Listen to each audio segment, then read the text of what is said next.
Edika, Inabeka, Miaro, Endo, Miaro, Ejumedia, Inabeye, Miaro, Endo, Miaro, Obredibo, Inabebo, Miaro, Endo, Miaro, Asemi besini fenwa miara. Asemi miara.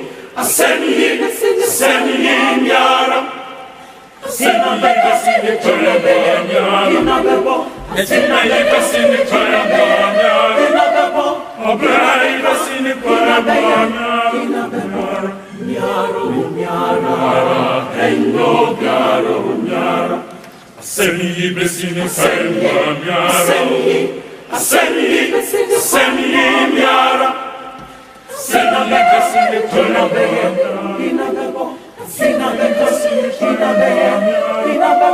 Obrai besini fenwa miara.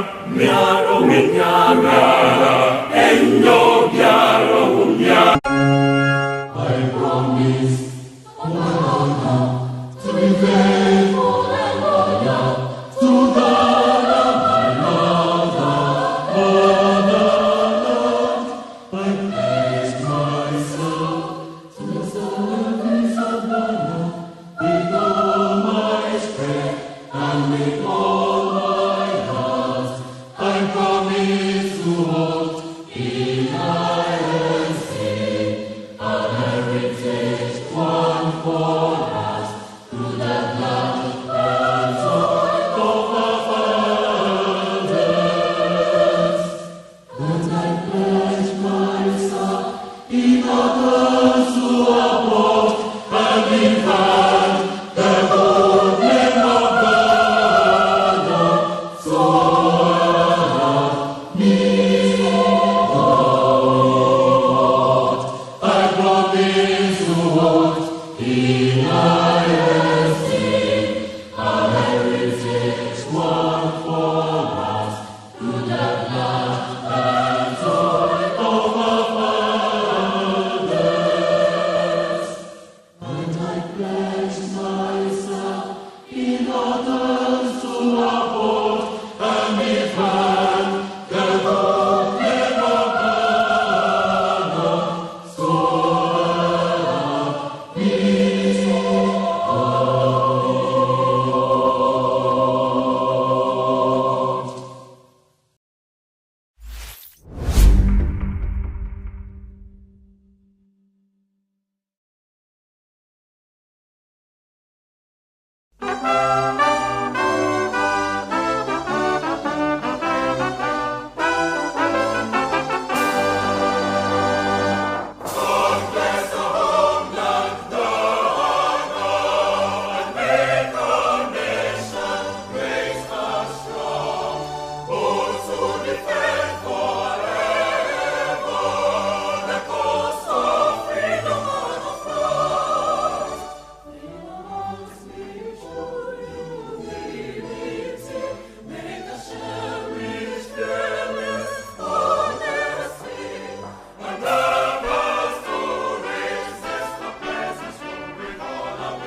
Si c'est auto creditor, shim nasa, auto petrol, shim nasa, auto electricity, shim nasa, also 100 cities, shim nasa.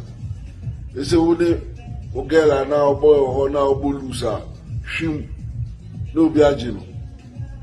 Are they shim brain moon, I had Erade eneme han eneme nkwaje hwan ena mesiro no odi manim se don berima Yehowa enema bankese ahana ye woni yensu bia ene abefa ho tan open your downfall so a obedi kan mame makwa ba mfambra Active TV the editorial version Active Bytes Mosonfo Ano Clement, the youth advocate. And then so mesan anyway everyone nene you be good governance kakra bi aban papa de eche se aban eye papa na say aban no enye papa na afterwards Ivanchi Innocent and so be ba be kan yensa na eno no atwetwe enkomo na ni na mu no ene ye direct traffic ni na e de akọ YouTube as I say opese wo hwa aban le na ufulu dwumadie ni so a aje se o subscribe to at Active TV GH e wo YouTube intimation o hwa na wakai obi right away say obeko YouTube na wakobo Active TV GH obeboni na album obon say red and white eye no any red and white ni be yaba eyiba na wa subscribe o subscribe wi a Michelle make sure say notification button no and as adoma na da no be mi aso na wo dey ato all say the be ada ne dey na no Ivan Ebetenasia on so betumi enya bi edi eti nti Michelle YouTube enene ye dey conversation ni na no efa on subscribe ya yentem na echo subscribe Active TV GH na onto so watumi agya comment ewo ho ne akenkan enso so edi amount 0503236735 0503236735 eno any WhatsApp any text line obetumi do message china no etumi afa ho na yakenkan so edi amount right away ye share ye good governance o share videos a ye na we school a nkwara eko o hwe ba bi o modeda na hwe nkora nketenkete demonstration a wo fi a ekasen na etumi ekirewo ekirewo say aban no efeli enema bebre ekirewo say there are certain responsibilities a was in various assemblies any aban no in general etumi and so aban no efeli say obetumi perform those responsibilities a ama ene nkora suku nkora lower primary omo ati omo ezigu mountain so eno so na the basics of education very important than even the SHS any universities now because Accra no growing up so when your foundation papa there's no need for university, there's no need for GHS, there's no need for SHS inti ohwe enkwara nketenkete ati omugu mountain so say ujimi ayebekum where from that idea it tells you say your education system no yes say no and we are saying so because of internet and I say phones abama we ase ayeketu abinti no enkwara ni nyina wo access to internet inti de koso e wo outside world no any the other schools e benefit ne de enkwara ni hu nyina no omu a na e ka kire omo say adenti na we nyina e koso wo Ghana na yendie yenya sa benefit no enso ebi na DC ni so be confirm say ye wo western schools kura e change de utumi hwe no so it tells you say aban no etumi efeli it tells you say your education system no yes say no na ni nyina no has to do with bad governance because aban papa bia e wo ho no ma the education and or the first we are in health etumi aye too because say enipa no benya nimdia I just say education system no etumi ye adwuma enipa nso benya ahoden a I just say health system etumi ye adwuma and these are the two things aban bia fail say obetumi aya it means that aban no enche da anye aban papa na ye were previous leaders and I say previous presidents are omu emeki some allegations be and I say omiki some statement be yenika enhwe baako ewo the second American president the second president of the United States of America John Adams or can be ever good governance home John Adams I say government is instituted for the common good for the protection safety prosperity and happiness of the people and not for profit honor or private interest or any one man family or class of men. Government is instituted for the common good, for the protection, safety, prosperity, and happiness of the people. And John Adams, second US president, America man pe yino tosumeno. O say aban ewo ho e de ma say de biada ne nkofo anase citizens no any ebetumi age. Aban no ewo ho say tembiada citizens and I say timemufuo no omo ho ebetumi ato omo timemufuo no ebedi timemufuo no bambo ebetumi awie peye na niam nyina so akoye e de ama timemufuo no eno ene ye aban adwuma nemom aban eni ho say emfaso bi a obenya nti aban eni ho say opanimonyam hye bi aban eni ho no say obeye abusuasem aban eni ho emma bibia apart from the happiness of its people, the happiness of voters. And it tells you, say, and can they, the NPP government, I owe any edema of my Ghana, and can abiding any other thing apart from the happiness of the people. Abiding any other thing apart from protecting the people. Abaning any other thing apart from the interest of the people by what is going on. Your interest, we the voters, your interest on abino shana. There be. They tell you too. Your insecurity, abino shishadi any abino policies, boy your home bayana. There be. Abino decision are all taking now. Affecting the interest of we the voters and as citizens na there be. Abiding decisions ni abiding niema oye nyina no eyade a edi anigye edi ahotoso ebreti memufo na edi bi papa bi breti memufo na there be. It tells you say we are buying and as I say abaya fairly so obeye sa niema we nyina ama timemufo ho atomo timemufo enya bambo timemufo enya anigye na timemufo elive good na abiding to me we nyina. It tells you say the government is corrupt. It tells you say the government is a bad government. It tells you say the government is a poor government. So these are the things that John Adams ekaye. Pope Francis enso so ekabi. Tie die Pope Francis kaye. Pope Francis say, tie you. Or say every man, every woman who has to take up the service of government must ask themselves 2 questions.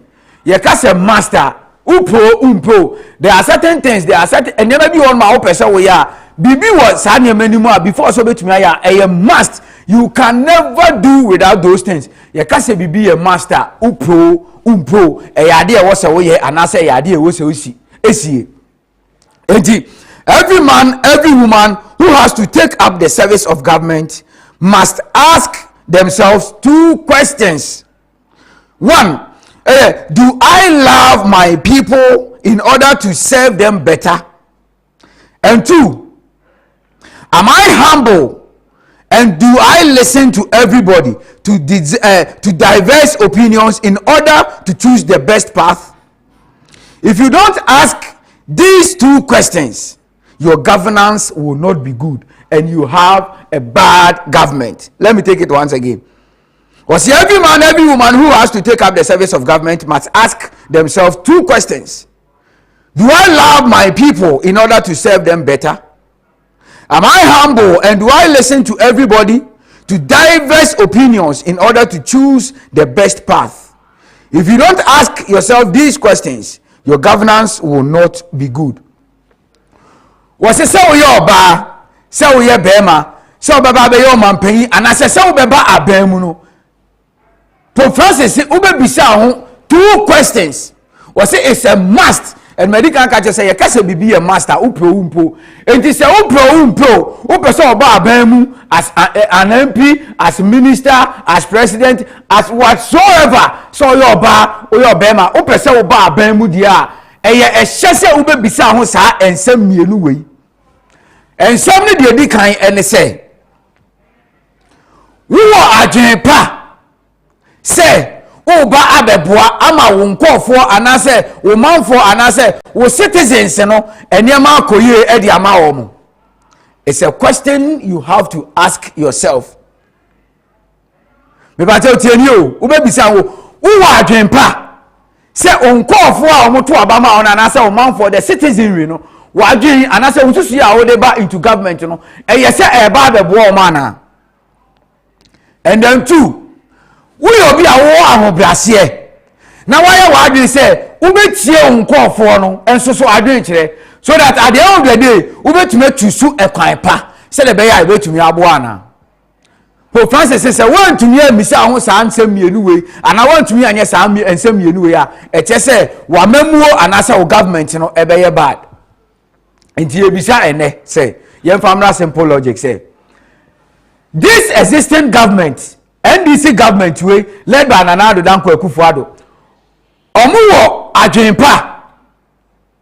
NPP government way producer Nyamishira. NPP Nana Addo kura kasa no o say nyame de NPP aban bae say de be ya amanfo be hu adwuma pa NDC fo ye. O kan wi no say enti ba say yenye. Entity or say answer na obeba be your president and answer obeba into government in yebisa this current government say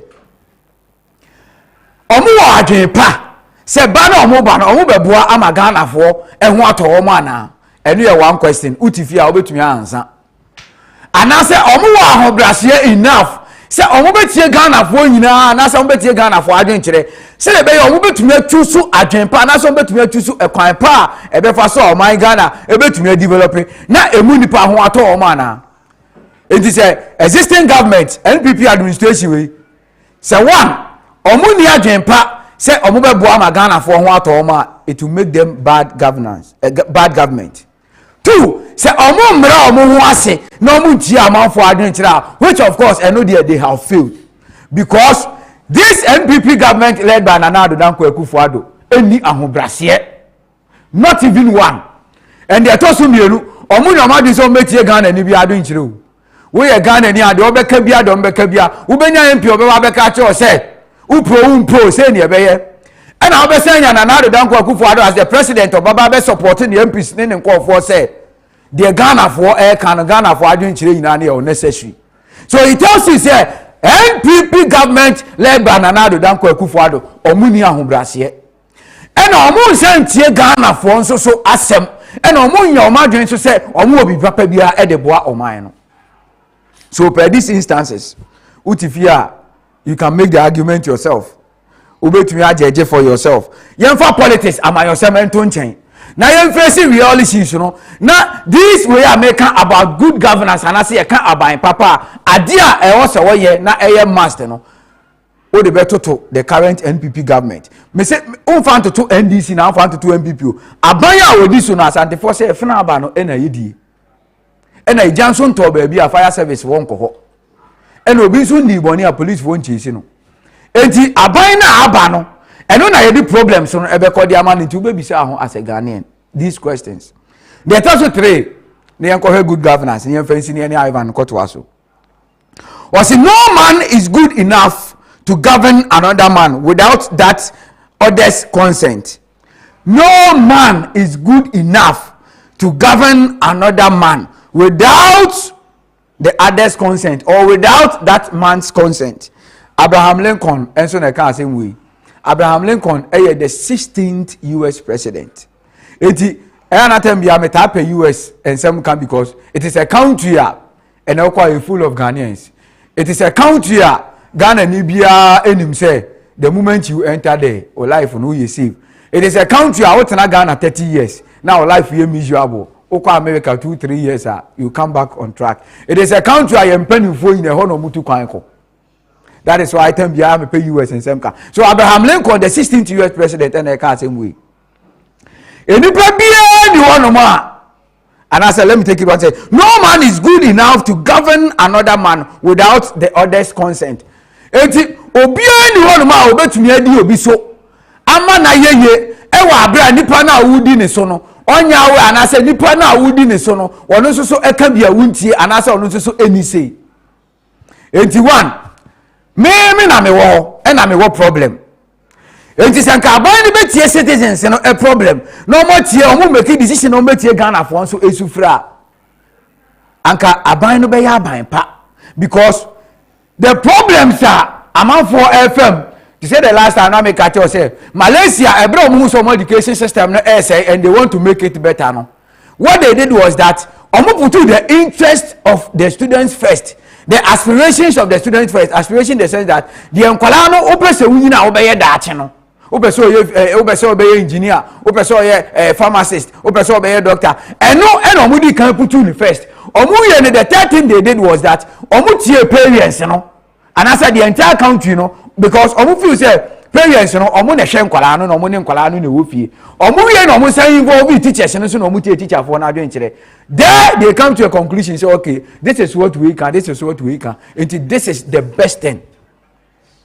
It's about to say now it will give you that room to make a wise and a good decision because nipa na problem na affecting no utie na or more problems no more the whole face here there that you can sit down and reason up. No one will say okay send the a problem when you facing no. So this is how we are going to solve the problem now. If you don't invite or more problems now, how can you then solve their problems? It will make you a bad government.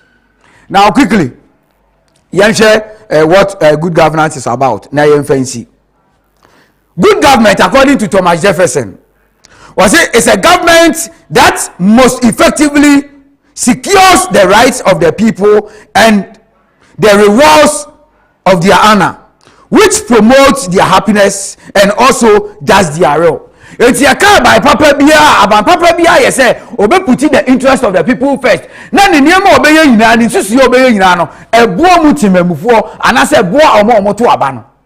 So, Osha Omaya Utim, Osha country a womb. Now, abiding susia, abiding policies, abiding a more auto, abiding said yena, ne abiding sama okanano, a boa as a citizen. If a boa as a citizen, they are then abiding a but if a boa as a citizen, they are, then it tells you, say, the government is a bad system. And then also, they constitute good governance. On say, even Nipa Kran before so be a good person. There are some things that was a surrounding. And you may be so on ma, it was a surrounding abine, said be a bine be good. And one thing, one major thing, accountability. It is said the way anka you see kasem city say the way anka abinu you see resources say secure free timber the way abinu manage the economy the system ni na accountability in the sense that anka abinu be making accounts e dey akire say hey Ghana for me one city me dey toast me dey say so that anka omani be tia say we are talking about fairness amani be tia say okay at all you see ka ye nyina na say japade ana say whatever the country is having nyina no this is how it is being used. But this is the case. Ghana, the government has failed to account to Ghanaians. And then also the strategic vision. This is something abide we any. And okay, obviously a politics. Abide no any strategic vision. That is why policy be abide the baby a policy. Ghana for sorry tia bibi abani bebe bia policy and for sorry etia. It means the government do not have any strategic vision ebe buokro na na say omanfo ebe we interest room. But we are living in a rule of law state. We are living in a democratic dispensation state and can expect say and the people will be involved in every aspect of life. So government becomes bad when the government fails to involve the people and I say put the interest of the people first. Meka tell say na my enkomo ne nwa esan ne Ivan Che Innocent ebetumi atwetwe enkomo entimetwa so ha but answer na no e ma we fi YouTube no say me koi de ye nyina ene enam YouTube Ivan e ba betena si ye bestumi e wo YouTube enti wo fie na wunua bi akra so okọ adwuma obehwe Ivan anaso obetie Ivan and e fa Facebook ye de fa YouTube enti quickly na waka che wunua ne say hey ye the Ivan conversation no e fa YouTube na watumi adjoin ne ye ho just for 1 or 2 reasons enti me show quickly YouTube no Active TV GH Active TV GH okọ ho no ma na chese bibia atumi aye kama akọ abehu red and white eye ani no eda ho Active TV GH one word obehu ani red and white bi da ho oboso a make sure say obe subscribe o subscribe wie ya notification button adoma na eda ho no mi aso never to all say the be ya day in and day out every Thursday Ivan etumi ebe fia na say adwumadi aye di ahodo nyina wo interest wo na ekoye di ma no obetumi enso ehu bi na watumi ahwe ntim show Active TV GH eno eho na ene ye de Ivan Che Innocent enkomo twetwe na efa ko like page ko subscribe to the page na share na fa comment so to na enkenka efa ma Femi Ano Clement the youth advocate. Truth will always defeat lies. Well, do maybe how you be answering because in Yami ebetu aka say onema awoye ususu ya ususu eboa oman na Nyame ontu aka say ususu ye wadwuma awoye wanamo bia utu no nsem bia o kan so eboa oman na Nyame ontu aka Nyame ontu obi aka say de na adwuma esitie.